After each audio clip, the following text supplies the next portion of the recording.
नमस्कार दोस्तों, शिखर क्लासेज में आपका स्वागत है। अपन लास्ट टाइम में लास्ट वीडियो में अपन जो टॉपिक डिस्कस किया था वो अपन का था उत्तर का विशाल मैदान। अपन भारत के भौतिक स्वरूप की बात कर रहे हैं और 6 भौतिक स्वरूपों में भारत को डिवाइड किया था अपन ने। उनमें से 5 भौतिक स्वरूप अपन कंप्लीट कर लिया है। 5 भौतिक स्वरूप अपने कंप्लीट कर लिया है। कौन कौन से? द्वीप समूह, तटीय प्रदेश, प्रायद्वीपीय भारत, उत्तर का विशाल मैदान व थार का मरुस्थल। जो अब लास्ट अपन के पास जो भौतिक स्वरूप है वो भौतिक स्वरूप है उत्तर पर्वतीय प्रदेश, उत्तरी पर्वतीय प्रदेश। ठीक है, इस उत्तरी पर्वतीय प्रदेश को अपन हिमालय के नाम से भी जानते हैं। जो उत्तरी पर्वतीय प्रदेश है इसमें हिमालय पर्वतमाला फैली हुई है, इसी का विस्तार है और अन्य किसी पर्वतमाला का विस्तार नहीं है। जो ये हिमालय पर्वतमाला है ये भारत के उत्तर में स्थित है, भारत के उत्तर में स्थित है।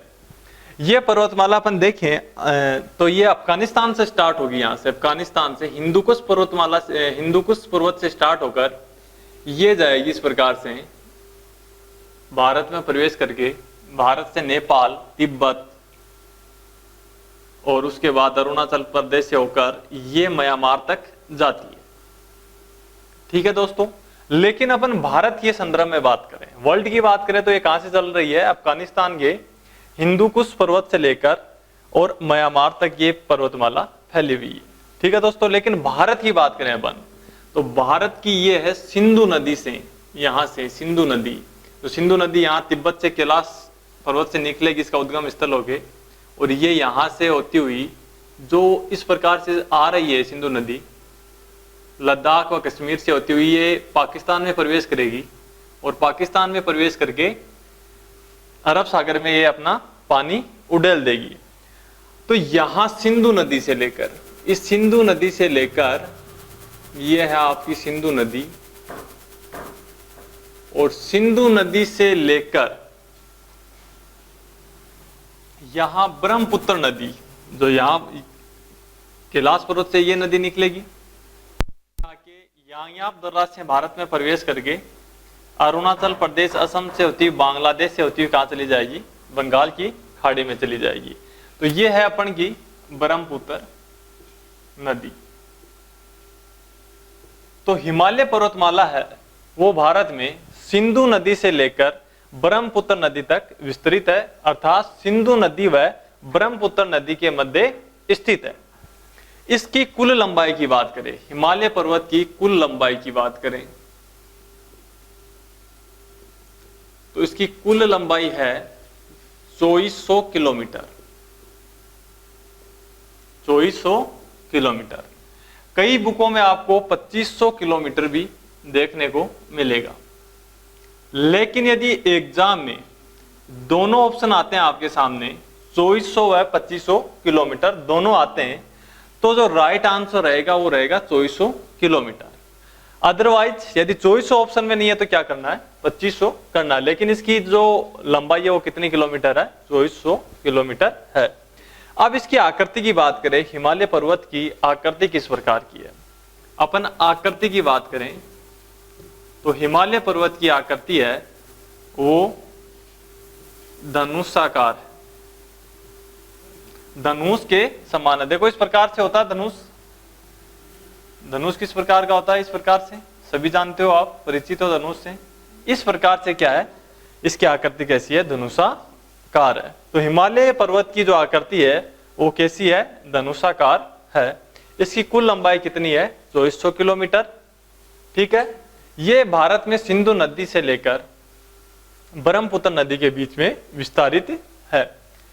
अब इसकी उत्पत्ति कैसे हुई? इसकी उत्पत्ति किससे मानी जाती है? हिमालय पर्वत की उत्पत्ति किससे मानी जाती है? हिमालय पर्वतमाला की उत्पत्ति है वो मानी जाती है तेथिस सागर से, तेथिस सागर से। हिमालय की उत्पत्ति किससे हुई? तेथिस सागर में। ऐसा माना जाता है कि जहां वर्तमान में हिमालय पर्वतमाला है उसकी जगह पहले 33 सागर हुआ करता था। अब देखो इसकी तो सागर से पर्वत का रूप कैसे लिया, इसकी उत्पत्ति किस प्रकार से हुई। इसकी जो उत्पत्ति है वो हुई थी, देखो ये भाग है हिमालय, वर्तमान हिमालय है, इसके उत्तरी भाग को अंकारा लैंड कहा जाता है, अंकारा लैंड कहा जाता है। जो हिमालय के दक्षिणी भाग है, हिमालय का जो दक्षिणी भाग है वो कहलाता है गोंडवाना प्रदेश या गोंडवाना लैंड। अब इसमें क्या हुआ,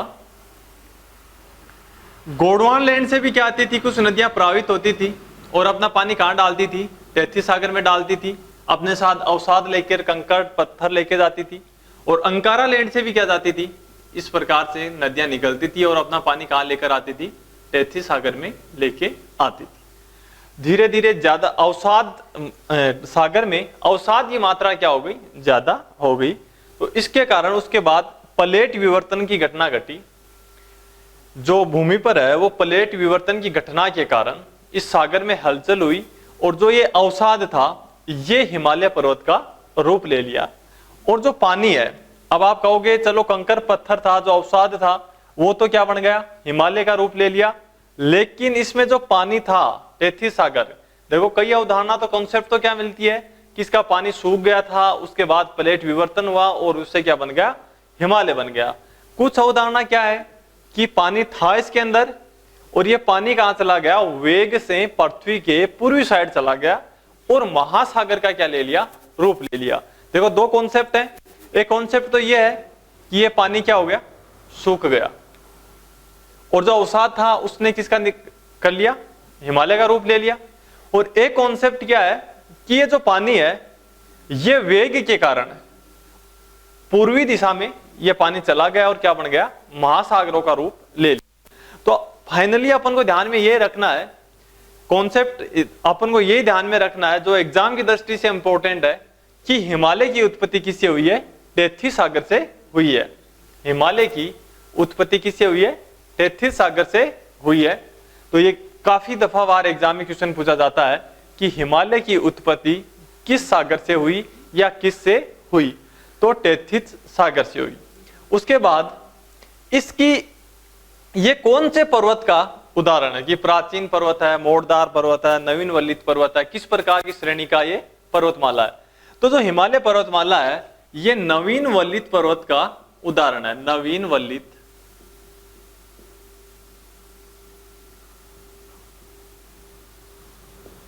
हिमालय है वो नवीन वल्लित पर्वत श्रेणी में शामिल होता है। ये नवीनतम जो पर्वत श्रेणी है उसमें काउंट किया जाता है। अब आपसे पूछ लिया जाए, दो प्रकार के क्वेश्चन आते हैं एग्जाम में, भारत की सबसे प्राचीन या विश्व की सबसे प्राचीन पर्वतमाला कौन सी है, तो ये आपकी यहां ये है कौन सी, अरावली। लेकिन आपसे पूछ लिया जाए कि भारत की सबसे नवीनतम पर्वतमाला कौन सी है, तो कौन सी रहेगी, हिमालय। ठीक है दोस्तों, तो जो हिमालय है वो है नवीन वल्लित पर्वत का उदाहरण है। ठीक है, उसके बाद अपन आगे बढ़ते हैं। जो ये आपको क्षेत्र दिखाई दे रहा है, ये जो क्षेत्र है, ये क्षेत्र है, ये क्षेत्र कौन सा क्षेत्र कहलाएगा, इसके आसपास का ये दोस्तों कहलाएगा उत्तरी पर्वतीय प्रदेश। उत्तरी पर्वतीय प्रदेश, उत्तरी पर्वतीय प्रदेश। और इस उत्तरी पर्वतीय प्रदेश का कुल क्षेत्रफल कितना है, देखो आपने डिस्कस किया था लास्ट वीडियो में, मैंने अपन उत्तर के विशाल मैदान के बारे में चर्चा की थी। उसका मैंने क्षेत्रफल बताया था आपको 7 लाख वर्ग किलोमीटर। उसके बाद प्रायद्वीपीय भारत की बात करें तो 16 लाख वर्ग किलोमीटर। और इसी प्रकार से उत्तरी पर्वतीय प्रदेश का कुल क्षेत्रफल कितना है, 5 लाख वर्ग किलोमीटर। कितना है, 5 लाख वर्ग किलोमीटर। तो क्षेत्रफल की बात हो गई, कितने भूभाग पर फैला हुआ है भारत के, 5 लाख वर्ग किलोमीटर पर फैला हुआ है। उसके बाद इस हिमालय की इंपॉर्टेंस क्या है, इस हिमालय की उपयोगिता क्या है। यदि ये हिमालय पर्वत नहीं होता भारत में, तो भारत में जलवायु क्या होती, भिन्न होती। वर्तमान में भारत की जो जलवायु है वो कैसी है, उष्ण मानसूनी जलवायु है। लेकिन ये क्या करता है, हिमालय पर्वत है ये उत्तर से आने वाली, उत्तरी एशिया से आने वाली ठंडी हवाओं को क्या करता है, रोकता है और भारत को अत्यधिक शीत लहरों से बचाता है। उसके बाद में इसमें अनेक जड़ी बूटियां मिलती है, अनेक नदियों का उद्गम स्थल है। भारत में पानी का स्रोत क्या है, हिमालय पर्वत ही है। गंगा, यमुना, जितनी सिंधु, सतलज, व्यास, जो भी नदियां हैं वो कहां से निकलती है, हिमालय से बहुत सारी बड़ी नदियां निकलती है। इसलिए पानी का भी क्या है, स्रोत है। इसलिए इसकी अनेक उपयोगिताएं हैं हिमालय की, और भारत की क्या करता है, ठंडी लहरों से क्या करता है, रक्षा करता है। ठीक है, अब उसके बाद इसके कुछ श्रेणियों के बारे में अध्ययन करते हैं, हिमालय पर्वतमाला की श्रेणियां। अपन हिमालय पर्वत को दो तरीके से क्या कर सकते हैं, विभक्त कर सकते हैं, एक प्रादेशिक रूप से और एक श्रेणियों के रूप में क्या कर सकते हैं, इसका विभाजन कर सकते हैं।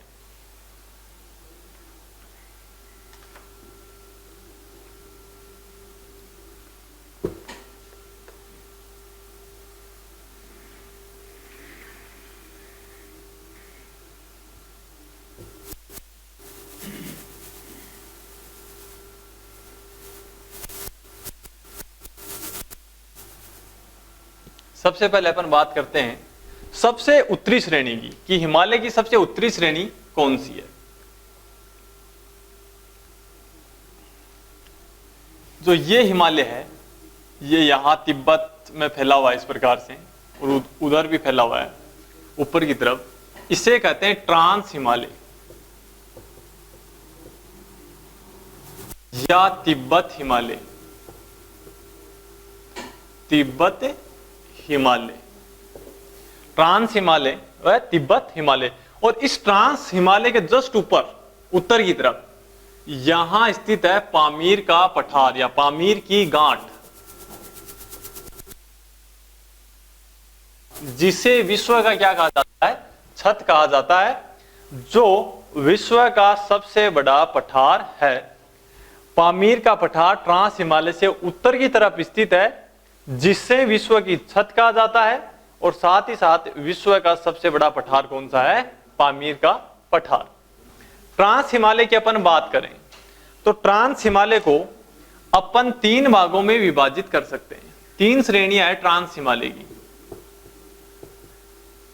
एक श्रेणी है काराकोरम श्रेणी, काराकोरम श्रेणी।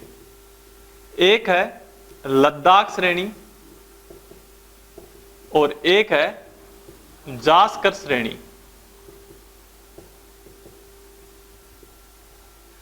ट्रांस हिमालय की तीन श्रेणियां हैं, काराकोरम श्रेणी, लद्दाख श्रेणी और जास्कर श्रेणी।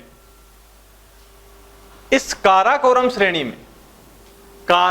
श्रेणी में एक चोटी स्थित है K2। K2 यहां से डाउटफुल क्वेश्चन आता है एग्जाम में, K2। अब देखना K2 के संदर्भ में देखना, ये क्वेश्चन आता है एग्जाम में और वो कंफ्यूज होता है कि भारत की सबसे ऊंची चोटी, एक है भारत में स्थित सबसे ऊंची चोटी। दोनों के आंसर क्या हो जाएंगे, चेंज हो जाएंगे। क्वेश्चन की लैंग्वेज पे डिपेंड है आंसर क्या रहने वाला है। पहली मेरी वर्डिंग समझना, पहला क्वेश्चन ये है भारत की सबसे ऊंची चोटी। एक क्वेश्चन है भारत में स्थित सबसे ऊंची चोटी।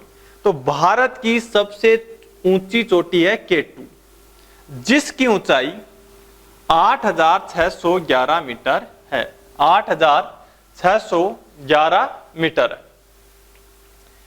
भारत की सबसे ऊंची चोटी K2 है, जो 8,611 मीटर है। लेकिन यह वर्तमान में कहां स्थित है, पाक अधिकृत कश्मीर में स्थित है। ठीक है, तो K2 है, तो K2 कौन सी श्रेणी में आती है, काराकोरम श्रेणी में आती है। इसके बाद आपने नाम सुना होगा एक सियाचिन। सियाचिन, ये सियाचिन क्या है, ये सियाचिन है ग्लेशियर। अनेक बड़े बड़े ग्लेशियर यहां पाए जाते हैं और ये भारत का सबसे बड़ा ग्लेशियर है। इसका जो क्षेत्रफल है वो है 72 किलोमीटर।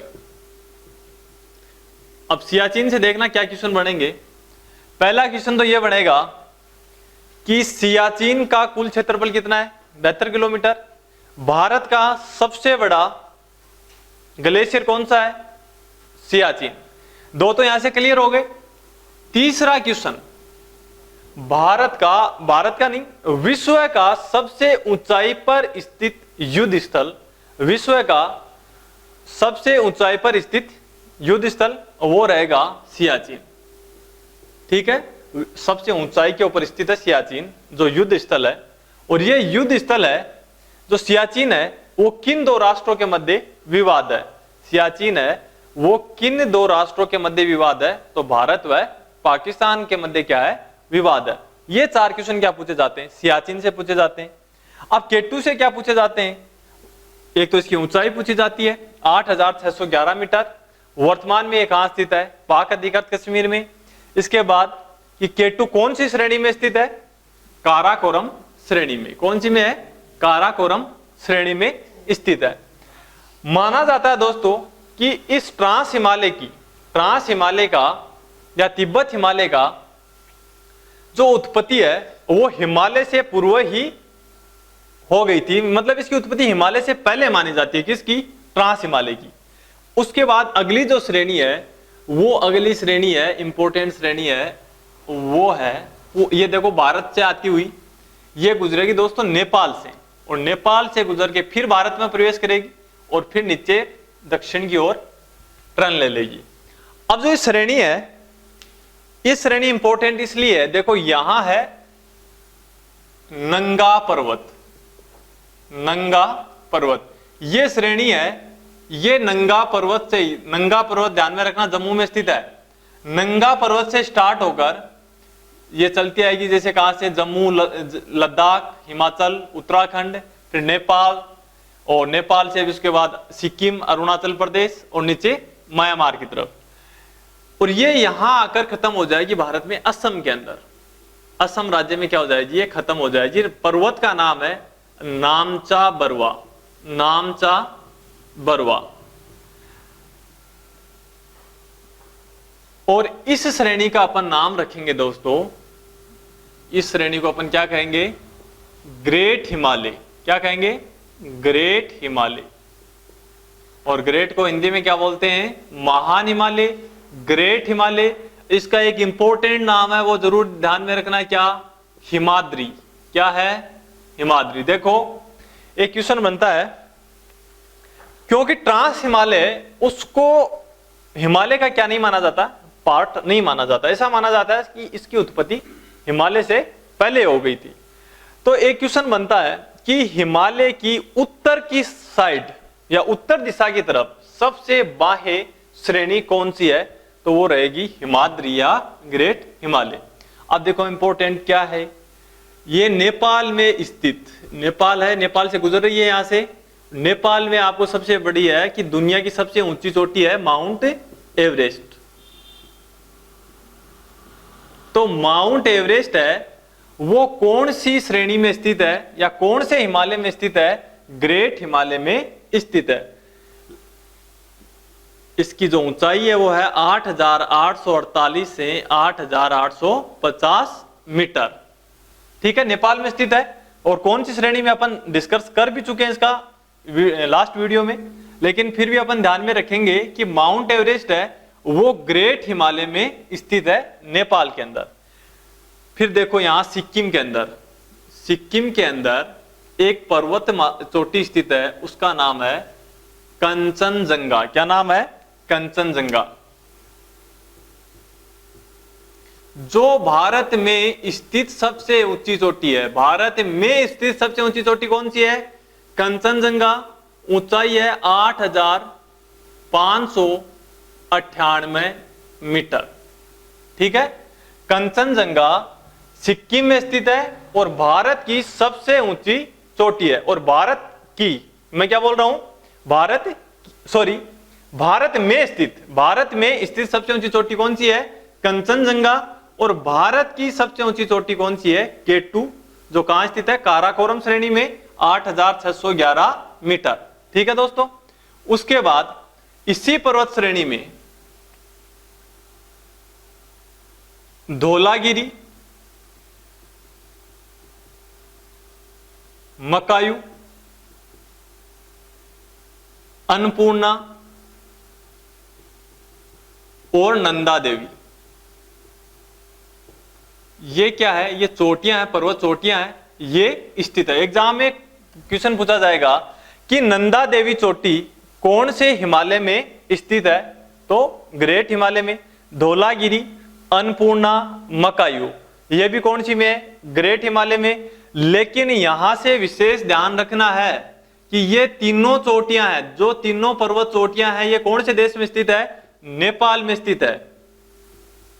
धौलागिरी और मकायू का काफी बार क्वेश्चन पूछ चुका है एग्जाम में, और आगे भी पूछने की संभावना है कि धौलागिरी और मकायू कौन से राष्ट्र में स्थित है? नेपाल में स्थित है। और नंदा देवी का भारत के संदर्भ में राज्य पूछता है कि कौन से राज्य में स्थित है? नंदा देवी कौन से राज्य में स्थित है? उत्तराखंड में। नंदा देवी जो पर्वत चोटी है वो कौन से राज्य में है? उत्तराखंड में। श्रेणी की बात करें तो ग्रेट हिमालय या हिमाद्री में। ठीक है। इसके बाद में इस ग्रेट हिमालय से, ग्रेट हिमालय को क्या कहा जाता है? हिमालय की रीढ़ कहा जाता है। क्या कहा जाता है? हिमालय की रीढ़ कहा जाता है। ग्रेट हिमालय को हिमालय की रीढ़ कहा जाता है, जिसकी औसत ऊंचाई कितनी है? 6000 मीटर है। कितनी है? 6000 मीटर है। ठीक है दोस्तों, ये चोटियां हैं, दोनों ही श्रेणियां क्या सदैव वर्ष भर क्या रहती है? बर्फ से आच्छादित रहती है, क्योंकि 4000 मीटर के बाद, 4000 मीटर की ऊंचाई के बाद बर्फ से चोटी क्या हो जाती है? आच्छादित हो जाती है। तो दो चोटियों की अपन ने बात की, एक तो कौन सी की? ट्रांस हिमालय की श्रेणी की, ट्रांस हिमालय व तिब्बत का हिमालय। एक था ग्रेट हिमालय व हिमाद्री। नेक्स्ट जो श्रेणी है उसकी चर्चा करेंगे अपन।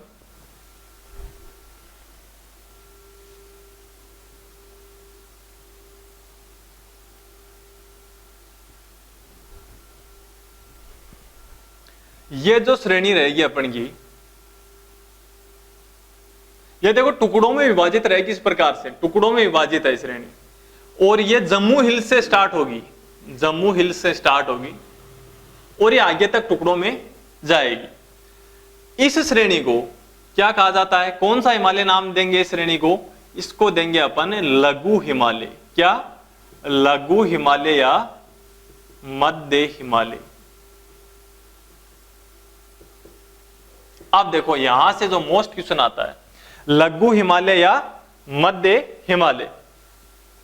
पीर पंजाल श्रेणी, पीर पंजाल श्रेणी कौन से, पीर पंजाल श्रेणी है वो कौन सी श्रेणी में स्थित है? तो वो है लघु हिमालय के अंदर। अनेक प्रकार की चोटियां पाई जाती है, जैसे नाग टिब्बा, धौलाधर, महाभारत। ध्यान रखना, धौलाधर तो भारत में स्थित है, और धौलागिरी कहां स्थित है? नेपाल में स्थित है।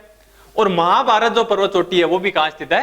नेपाल के अंदर स्थित है। महाभारत, कुमायूं, अन्नपूर्णा, धौलागिरी, ये सब, माउंट एवरेस्ट, ये सब कहां स्थित है? नेपाल में स्थित है। ठीक है दोस्तों, आपने नाम सुना होगा, घाटियों का नाम सुना होगा। कश्मीर घाटी आप बार बार नाम सुनते होंगे न्यूज चैनल वगैरह में, कश्मीर घाटी। तो जो ये समस्त प्रकार की घाटियां हैं, ये घाटियां कहां पाई जाती है? लघु हिमालय के अंदर पाई जाती है। कौन कौन सी घाटियां? कंगड़ा घाटी है, कश्मीर घाटी है, काठमांडू घाटी है। ये सब घाटियां कहां पाई जाती है? इस लघु हिमालय में पाई जाती है। अगली श्रेणी है दोस्तों हिमालय की, सबसे बाह्य हिमालय या सबसे ऊंचाई की दृष्टि से सबसे निम्नतम हिमालय भी बोल सकते हैं इसको अपन, वो है शिवालिक, शिवालिक हिमालय। और ये या निम्न हिमालय भी बोल सकते हैं इसको, शिवालिक या निम्न हिमालय। अब देखो मैंने बताया कि हिमालय की औसत ऊंचाई कितनी है? 6000 मीटर है। लेकिन इस हिमालय की, शिवालिक हिमालय की जो दक्षिण की तरफ है, सबसे पंजाब की तरफ, ये पंजाब की तरफ है, हालांकि जम्मू कश्मीर में भी स्थित है, लेकिन पंजाब और इधर उत्तराखंड से होते हुए असम तक जाता है। जो शिवालिक है इसकी ज्यादा ऊंचाई नहीं है, 900 से 1200 मीटर है, 900 से 1200 मीटर है। तो शिवालिक की औसत ऊंचाई क्या है? 900 से 1200 मीटर है। यह हिमालय की सबसे बाह्यतम श्रेणी है, सबसे छोटी श्रेणी है। यहां दून पाए जाते हैं। देखो दून, हिमालय की कौन सी श्रेणी में दून पाए जाते हैं? तो शिवालिक में पाए जाते हैं, जैसे देहरादून, हरिद्वार, ये क्या दून की श्रेणी में आते हैं। ऋषिकेश, ये कब सब कहां पाए जाते हैं? शिवालिक हिमालय में पाए जाते हैं। ये वर्गीकरण हुआ अपन का श्रेणी के आधार पर। एक अपन देखते हैं हिमालय का वर्गीकरण प्रादेशिक आधार के ऊपर, प्रदेश के हिसाब से। अब देखते हैं प्रदेश के हिसाब से।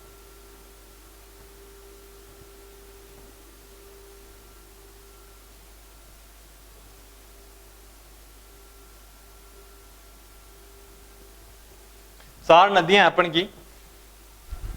सबसे बाह्य है सिंधु। वीडियो के स्टार्टिंग में अपन ने डिस्कस किया था सिंधु। सिंधु के बाद में यहां से एक नदी निकलती है राक्षस ताल तिब्बत से, सतलज। और सतलज के बाद में है काली,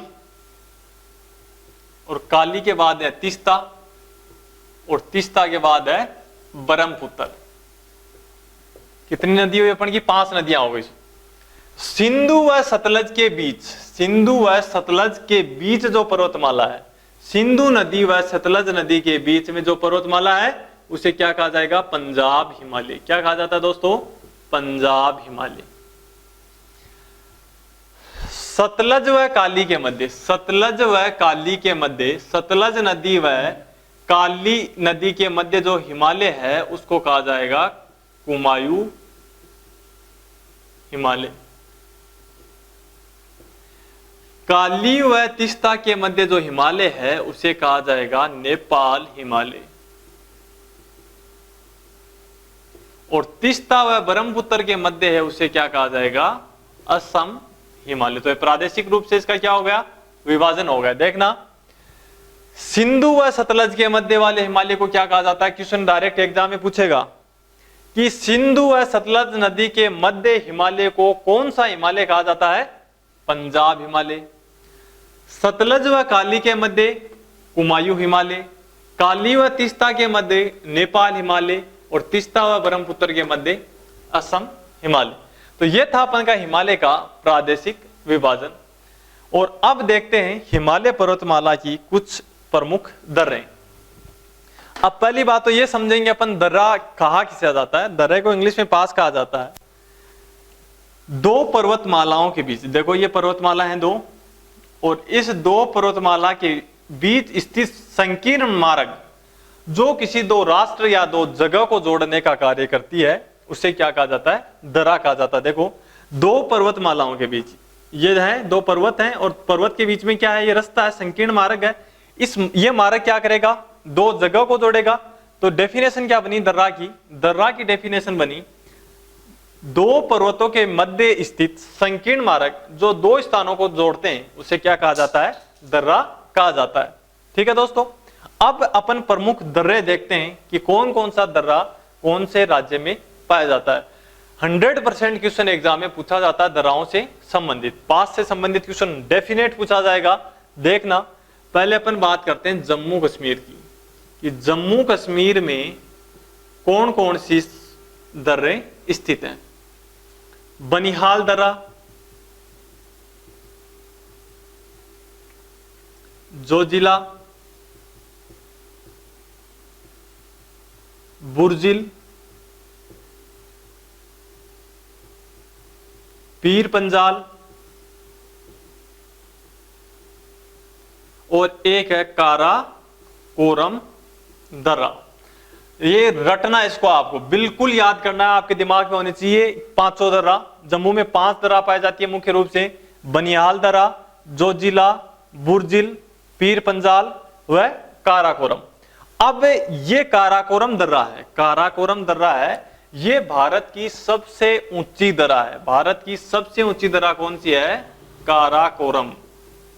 काराकोरम दर्रा भारत की सबसे ऊंची दर्रा है। भारत की सबसे ऊंची दर्रा कौन सी है? काराकोरम। ठीक है, तो जम्मू की बात कर लिया अपन। उसके बाद आते हैं अपन हिमाचल में। हिमाचल की बात करें तो रोहतांग, जब अपन नदियां पढ़ेंगे तब भी इसका डिस्कस होगा। रोहतांग दर्रा, बड़ा लोचा,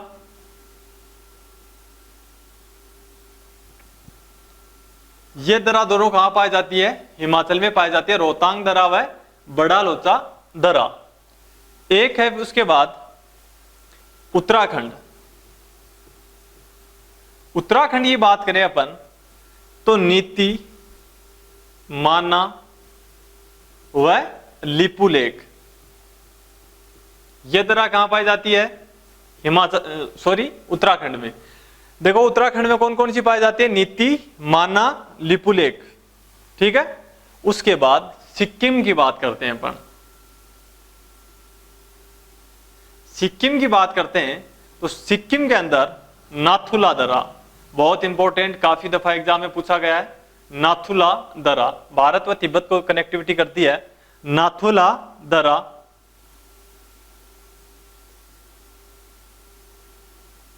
और लेप्जा दर्रा। उत्तराखंड, उसके बाद अरुणाचल प्रदेश, अरुणाचल में पाई जाती है यांगयाप दर्रा। इस यांगयाप दर्रा के माध्यम से ब्रह्मपुत्र नदी भारत में प्रवेश करती है, यांगयाप दर्रा। और एक है दिफू दर्रा। और एक आप हिमाचल में एक ध्यान में और रखना, सीपी कला, जिसके माध्यम से सतलज नदी भारत में प्रवेश करती है। एक बार मैं रिपीट करूंगा इनको। जम्मू कश्मीर में 5 दर्राएं पाई जाती है, बनिहाल दर्रा, जोजिला, बुर्जिल, पीर पंजाल, काराकोरम। और काराकोरम जो दर्रा है वो भारत की सबसे ऊंची दर्रा है। हिमाचल रोहतांग, बड़ा लोचा, सीपी किला, और सीपी किला के माध्यम से सतलज नदी भारत में प्रवेश करती है। सिक्किम नाथुला दर्रा, लेप्जा दर्रा, अरुणाचल प्रदेश यांगयाप व दिफू दर्रा। तो यह अपन की दर्राओं की बात हुई। दर्रा किसे कहते हैं? 2 पर्वतों के मध्य स्थित संकीर्ण मार्ग को क्या कहा जाता है? दर्रा कहा जाता है। इनसे डेफिनेट एग्जाम में क्वेश्चन पूछा जाता है, हर एक एग्जाम को छोड़कर इससे क्वेश्चन पूछा जाता है।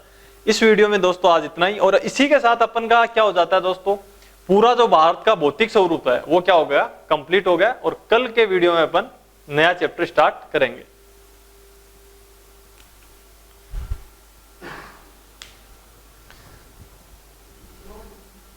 अमित जी